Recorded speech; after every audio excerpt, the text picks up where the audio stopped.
6 months ago, I recorded a video talking about self-drafting 101. I was capturing my mental process that I use when I go to self-draft a sweater. I think I calculated it at one point in time, and somewhere between 60 and 70% of the knitting projects I do are self-drafted. I didn't actually follow my very first pattern until 2022.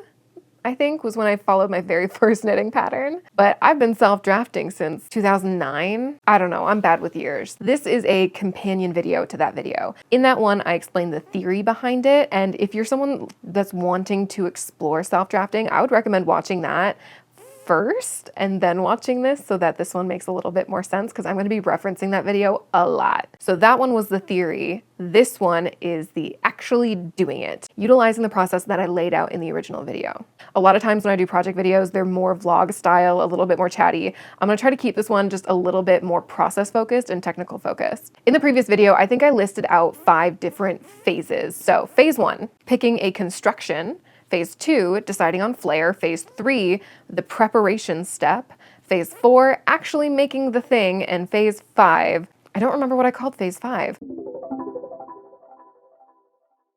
When it comes time to pick a construction, there are 2 different avenues that one can take. Avenue number 1 is you can have an idea already, like a design in mind, and you're picking a construction to suit that design and the best way to execute that specific vision that you have. Option 2 is not having an idea in mind already. And how do I get from the point of having yarn and no idea to actually finishing a project? What does that process look like? So in this one, we're focusing on the first option. I already have a design in mind. I have a thing I want to do. And this is going to be me working through how do I actually make that come to life. I've got Post-it notes and a baby Sharpie because we keep it real profesh here. I don't think it's cool for you to be inhaling Sharpie fumes. I think you should maybe sit down over there. So I should probably sketch out the idea I have in my mind. It's not fully formed yet, so there's still a lot of things to decide on.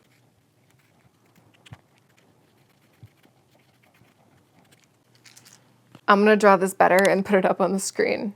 I still have a lot of decisions to make around the construction, and the idea I have in my head is a little bit foggy. So the only things I've actually decided on is I don't want it to be oversized or fitted, so it needs to be somewhere in between. I want it to be cropped, and I want to have a V-neck, and I want to have ribbing. And I want the ribbing to look like basically you cut the ribbing open at the neckline and split it across. Because oftentimes when you see V-neck patterns, the ribbing will come straight up and end at the neckline. So it's maintaining its like straightness through the sleeves, shoulders, sorry, not sleeves. And I want it to look like it's flowing outward. And that way it's got some movement to it almost. A note here, when it comes to ideas that I'm self-drafting, I do not claim that these are original ideas. Someone somewhere has done this. I can guarantee you. I haven't seen a pattern that does this, and when I haven't seen a pattern, instead of digging forever to find a pattern that might work the way I'm thinking, that's when I self-draft. There are a couple things for this that I have not decided on yet, and I will need to decide on soon. And that is around the fit part of the construction. How do I want the shoulders to lay? When I do the ribbing, do I want it to separate open for the V-neck and just like go outward from there? Or do I want the shoulder to go straight up? I don't want set in because that's not my favorite thing. And something I mentioned in the last video is you do not need to have every single detail of the construction worked out before you even start on the project. You can decide on a lot of things as you're going. Sometimes it's helpful to decide on everything in advance, and sometimes mistakes happen when you don't. But also, I'm kind of a winging it kind of person, and on this one, I kind of want to just start on it. So I'm gonna brainstorm on some of these construction ideas and some of the details of how I want it to look while I start on it, because I do know I want to make this bottom up. I have not done a bottom up sweater in a long time, so this will be an experience. The phase 2 that I outlined in my 101 video was about deciding on Flair. So this is if you want to do cabling or color work, this is when you can figure out how to make that happen. For this one, the Flair I'm doing is a ribbing, and I specifically want it to look like they're thick ribbing. And on this one, I think I want the knit sections to look really big with just like a pillar, like a sliver of a purl in between them. And I'm guessing the best way to do that is by doing 3x1 rib. I have done 3x1 rib before. I liked the look of it. I think this will be a similar gauge. So 3x1 rib is probably gonna be the way to go. I will tell you that I was undecided originally on what ribbing I wanted to do. So when I went to make a swatch, I played around with a couple different stitch types and a couple different ribbing options before settling down on 3x1.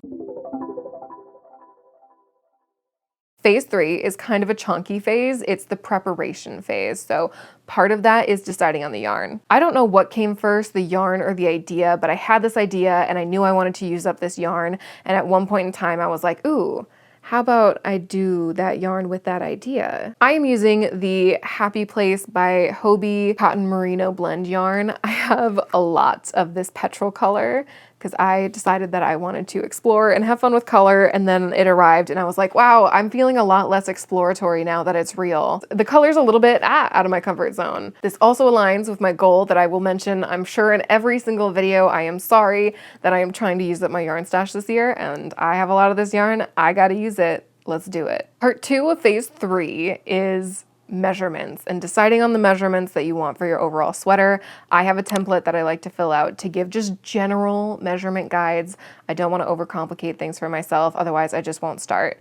So I've already determined the measurements for the sweater. Actually, I haven't. Maybe I should just do that now. Let's do that now. I'm gonna go grab a thing and a ruler. Let's go. The hard part is finding a ruler. Ha! First try, found it. I'm amazing. I'm gonna leverage this crew neck sweater that I have for measurements. Okay, let's lay it out.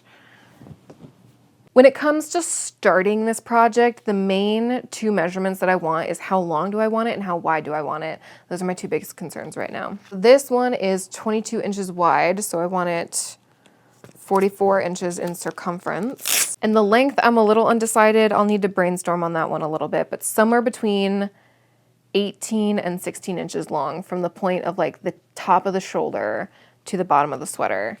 Somewhere between 16 and 18 inches. At least for this point in the project, that is as fancy as I need to get with my measurements. Step 3 of phase 3 is to make a swatch. I actually made 2 different swatches the other day. So initially I was going to make this video and I had a different project in mind, one that I'm pretty confident I could execute pretty easily. I've done this construction before. The idea I have, it's not new to me, so there's no fear. Like, I'm feeling good about this. But I made a really beefy swatch because I'm super concerned about the fit of what I have in mind for this project.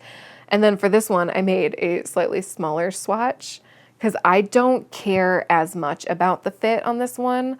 I don't know. If I'm undecided about if I want it to be more baggy or more fitted, sometimes I will just move forward with the measurements I have, and if it turns out a little bit more baggy than I expected, then it's kind of like the universe is deciding for me. But if I want to be really exact, I will go with a beefy swatch. If you do not know how many stitches to cast on for a swatch, because a lot of people, that's a struggle. It's like, if I don't know my gauge, how do I know how many stitches to cast on? Here's a little guide that I use for casting on like a decent size swatch based on needle size that you can utilize if you're like, I want a big swatch, but I don't know how many stitches to cast on. For this one, we have a smaller swatch, but that's okay.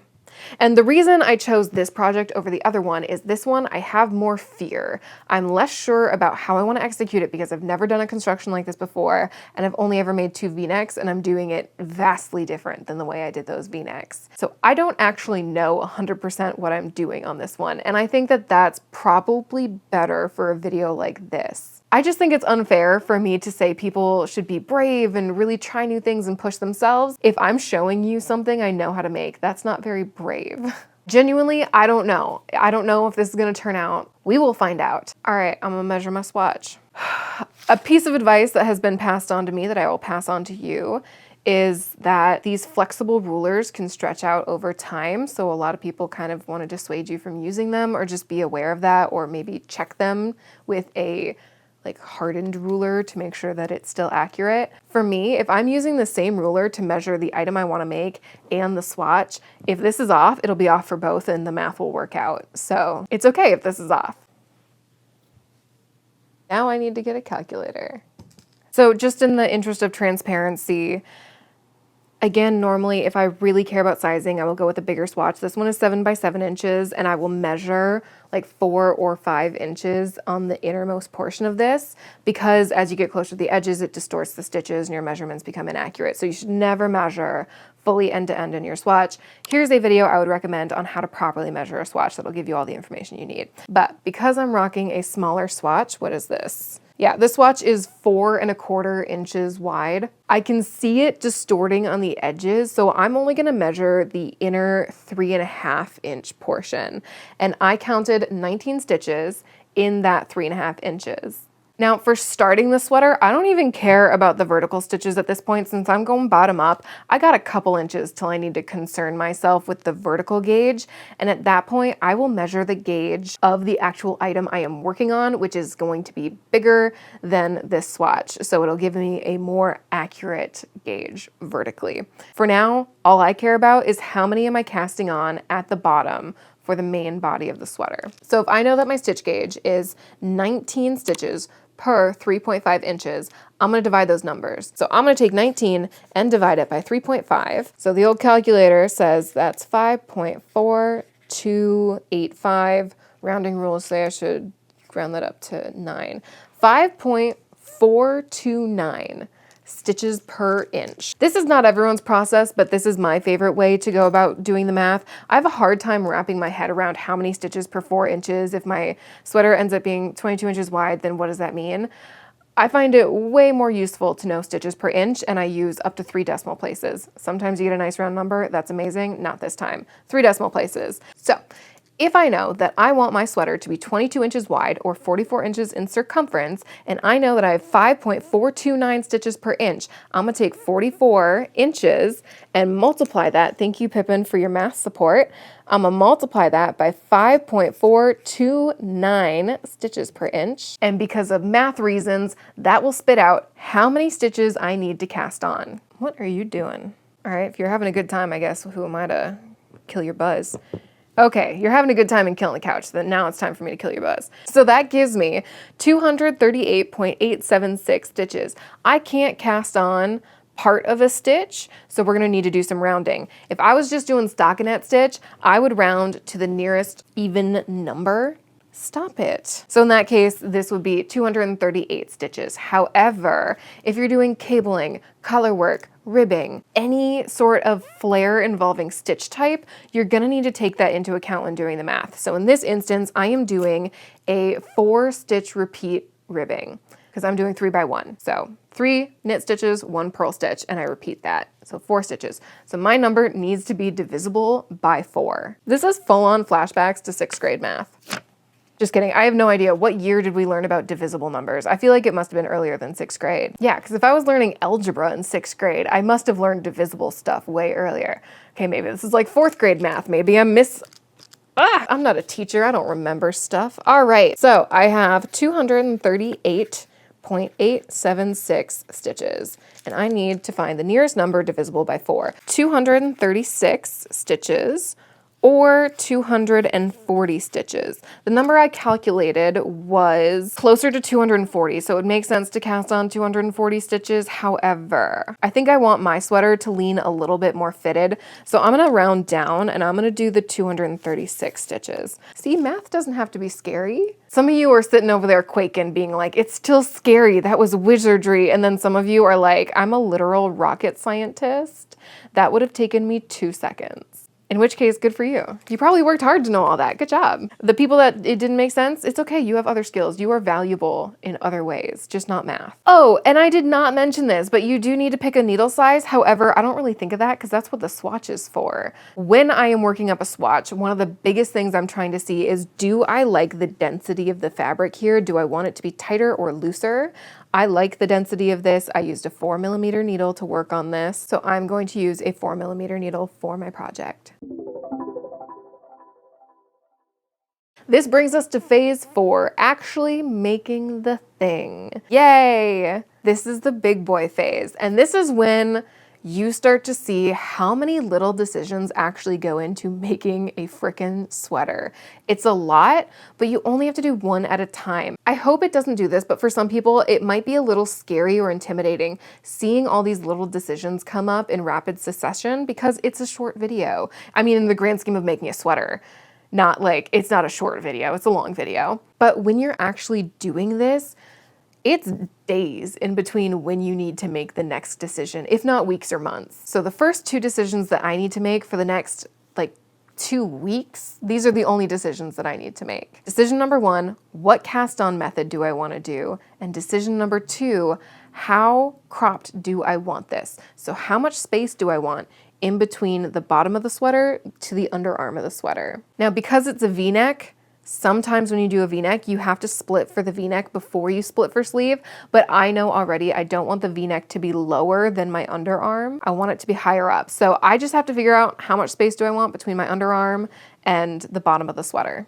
And knowing me, it's probably going to be between 6 and 7 inches. Now, I am not a cast-on snob. There are plenty of ways to do cast-ons that are ideal for ribbing, but I learned backwards loop when I was a little kid, and that's my favorite go-to. I think Kudavakika also does mostly backwards loop method, and I think it's hilarious and validating. It doesn't matter unless you think it matters. If it matters to you, then it matters. If it doesn't, then it doesn't. So I'm gonna cast on using the backwards loop method. I'm gonna cast on, what is my number? 236 stitches, and I'm going to work probably 6 inches, and then we will talk about the next step. For the viewers at home, I'm sorry you do not have a Pippin to help support you emotionally through the self-drafting process. But just know that sometimes she does make it more difficult because she does like to F with my yarn a little bit.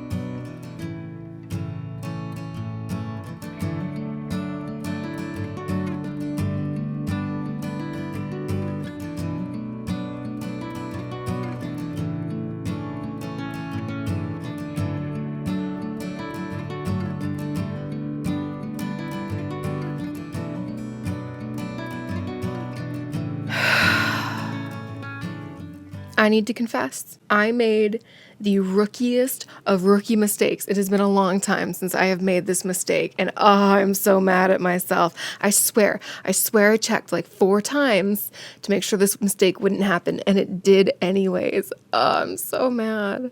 If you are a seasoned knitter, I want you to take a second and guess, what mistake would someone be really upset about that they would only usually catch after they've done maybe 6 or 7 rounds of their knitting when they first start? There are only so many mistakes you can make, and this one is embarrassing.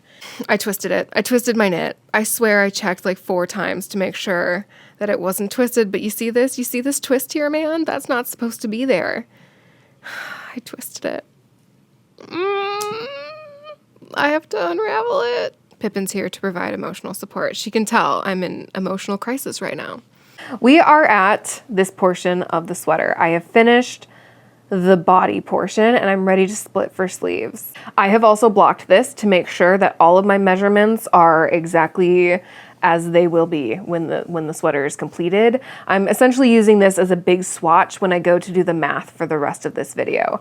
And another note is when I had to unravel after twisting, I decided that I actually wanted to decrease the number of stitches that I had because it was looking a little bit large. So I decreased to 220 stitches casted on instead of 236 stitches casted on. And this is exactly 22 inches wide. So that is perfect, and I'm so glad that I reduced the number of stitches on here.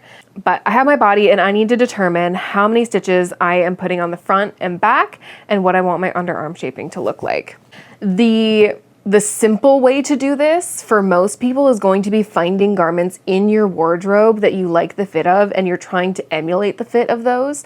These can be hand knit pieces. They could be regular items in your wardrobe, like a crew neck sweatshirt or something. So I like the fit of this V-neck sweater vest I have and the fit of this V-neck sweater vest I have. And I think for this, I'm gonna try to go somewhere in between with the fit. When it comes to shaping for this project, again, this is very personal to my body type, the construction I'm going for, and how I want it to fit. So this is definitely not something that is universal at all.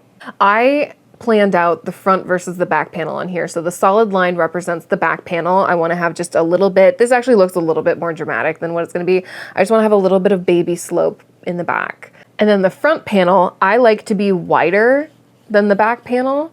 And that just means my slope is gonna look a little bit differently, and I'm gonna have to decrease at a different ratio in order to get the shoulders to line up, because I need the number of stitches on each shoulder, front and back, to line up. So I'm thinking Kitchener stitch them together when I'm done to give it a more simple look. The reason I like my front panel to be larger than my back panel and not evenly splitting up the stitches, and I do this on pretty much all my sweaters, I want the front portion to wrap around my body more because I have a chest in the front. I do not in the back. I have extra surface area that I need to accommodate in the front than versus the back of my body, which is fairly flat. Since I am splitting for front and back, I am going to focus on the front panel first, just because that's more complicated than the back panel. I like tackling the more complicated parts of a sweater first to make sure that I'm still feeling energized about the project and not losing, hopefully, any steam. So now is the part of the sweater where I get to do a fair amount of math. And I don't know how much of the math I'm going to share with you because, again, that's so personal to the construction I'm doing. This is so trippy to me because I've never had to explain what I'm doing as I'm doing it in the world of knitting. And I'm just realizing how much of my process is so difficult to explain because so much of it is gut instinct, but I can't just say, trust your gut, it'll work out. If that didn't make sense, then think twice about asking me to do tutorial videos ever again. Okay, so this is where I'm basically gonna write out a pattern for myself, and I'm just gonna take some notes before I forget. Okay, normally I sit on the couch cross-legged, but I am in a skirt, so that may not be the vibe. This is where I'm going to end the video. I don't want to overwhelm or take away from the general messages within this video by also working through an entire project. I have lots of videos where I work through entire projects from start to finish, but the purpose of this video was mostly to walk you through what the planning process looks like, what the starting process looks like, and the rest pretty much looks the same because when I'm actually doing the thing, it's just, hey, I'm going to do a little math or think about this for a second, and I'm going to work on that thing, and I'm going to decide if I like it or not. And if I don't, then I'm going to figure out why and redo that part until I like it. Rinse and repeat that process. Do the next portion. Do I like it? Yes or no? Peel back. Try it again. Now, if you are someone that has watched my previous video and you're watching this one and you're still thinking to yourself, yeah, but what do you do? Like for self-drafting, what are you doing? How do you know what to do? If that's you, you may need to consider that you're one of two people. Person number one, it's just a lack of self-confidence and not trusting yourself, not being okay with failing. And I would address the emotional and intellectual aspect of that, as opposed to it being an inability to actually make the thing. I'm pretty confident you can make the thing. If you've knit a sweater before, you can self-draft a sweater. You have that capability. So that's person number one. It's just a lack of self-confidence, and in that case, push yourself forward and do it. Person number two is maybe you don't like self-drafting. Maybe that's just too frustrating a process for you and you just want a pattern. There's nothing wrong with that. That does not make you less of a knitter. It doesn't make the things that you've created any less impressive at all. Because when I think about the things that I've self-drafted, they're not the most complicated projects in the world. I usually self-draft my very simple projects. If I'm going for something more complicated, I may as well just follow a pattern because I don't always want to have my brain turned on when I'm doing my hobby. Person number one just needs to push themselves. Person number two, stop pushing yourself. You're good. But for both people, this is a hobby. This is a hobby. I cannot say that enough. It is a reminder to you and a reminder to myself especially. This is a freaking hobby. We're here to have fun. And if you do have an interest in self-drafting, you don't have to start with a sweater. That's a lot. You can do something like a mitten. I just self-drafted this mitten. Has a little hole for my finger so I can text and switch the murder podcast episode that I'm listening to. You can start as small or as big as you want to. We're just here to have a good time. Thank you for being here. I would love to see a very positive comment section for this video and completely unrelated to the video, only if you want to. If you don't like leaving comments, you don't have to do this. But if you like leaving comments, I would love to see you share an interaction, a positive interaction that you had with a stranger. Positive interaction with a stranger, that's it. I think we need to restore our faith in humanity just a little bit. So if you're feeling really down about the world, hopefully you can look at the comment section of this video and just feel a little bit better. I realized when I grabbed this blanket that it matches my hat and I feel so cute.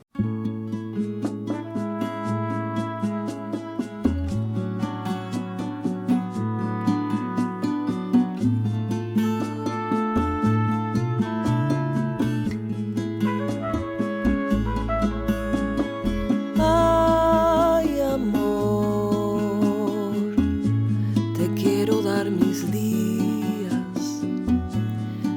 también darte mis noches.